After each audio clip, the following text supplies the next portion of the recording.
Final question comes in from @FPL Sponge. Thank you for the question.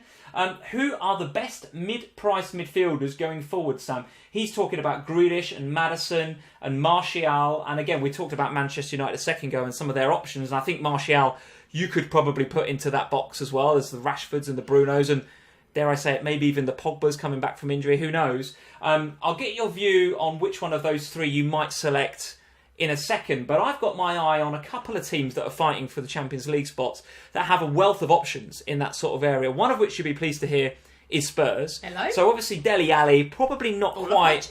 Well, I don't think Dele Alli's quite in that mid-price bracket. But if you go down slightly from him, you've got Steven Bergwijn in at 7.4. He's only 1% owned. You've got Giovanni Lo Celso in at 7.3. He's only 0.4% owned. I think he might be coming back for an injury, so maybe don't get him in for 31, but one to look out for. And then Lucas Moura, interestingly, who we know is a relatively trustworthy FPL asset, in at 7.1, only 4.3% owned. Be interesting to see what sort of game time he gets now that Spurs and Mourinho have got more or less a far fitter squad to choose from with the likes of Son and Kane available. So of those three then, Bergwijn, Lo Celso, Moura, very briefly, which one of those do you think is the best shout out of those three? It's Bergwijn for me. Bergwijn, okay. I really love Lo Celso, and once fully fit, I think he could really be outstanding.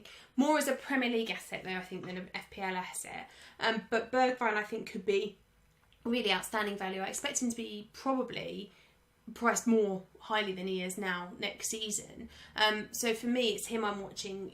Obviously, he's going to be playing alongside the likes of Son and Kane and Dele Alli after his ban in 30. I noticed Kane gave him a bit of a shout out, actually. I don't know whether it was on Insta or just in a press conference or something, but didn't he say he's fit and ready to go and he's looking forward to playing with, and then he shouted out a couple of players, and I'm sure Bergwijn was in there. Yes, and I think he's not in the same way, but there's some players that really have shown some kind of real moral standing over this kind of period, and they've been doing exactly the right things. He's had a baby, he's been home, but the training and the level of kind of commitment that you've seen from him over the break, for me, puts him in really good stead. He should be fully fit and firing. Okay, all right. Well, the other team I've got my eye on is Chelsea. So Chelsea, plenty of options in that mid-price bracket if you're looking around the 6 and 7 mark. Of course, they've got Pedro in there at 6.8. He's 1.2% owned. Fancy a little bit more on the money. It's Pulisic, 6.9 million, 3.6% owned. And then Willian in at 7. He's 4% owned. I think of the three, Pulisic is the one that interests me the most in terms of explosivity, if that's the right word, explosiveness maybe. Didn't really hit the ground running in that Chelsea team, but then Frank has managed to get the best out of him after giving him that little break early on in the season. For me, I think Pulisic is one to have a look at. 6.9 between now and the end of the season. Chelsea fixtures look good. Frank's certainly building something there, and of course, they're motivated to try and get and hold on to that 4th Champions League spot. So, of the three, Pulisic for you? Yeah, and also Mount. We shouldn't forget about Mount. Of course, Mason Mount, yeah. A bit cheaper as well than those three. That much cheaper again.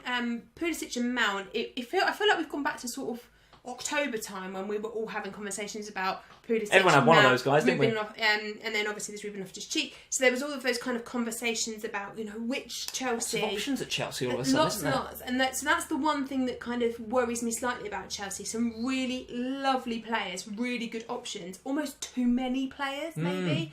So let's wait and see, I think, for me, who Lampard plays in 30. And then we can start thinking towards, after 31, because they've got a difficult game in 31, but from 32 onwards, we can start looking at who's had the consistent starts. All right, likely to be galvanised by the announcement of Timo Werner as well, coming in from Red Bull Leipzig. 45 million? How much is he going to be in FPL? Sounds a bit cheap. How much is Timo Werner going to be in FPL, do you reckon? He's a 9-10 million, I think. Stick him in my midfield with Bruno Fernandes next year. I think you'll find he's going to be at forward, Timo Werner. He's going to be right up there, 9 or 10 million. Let's see.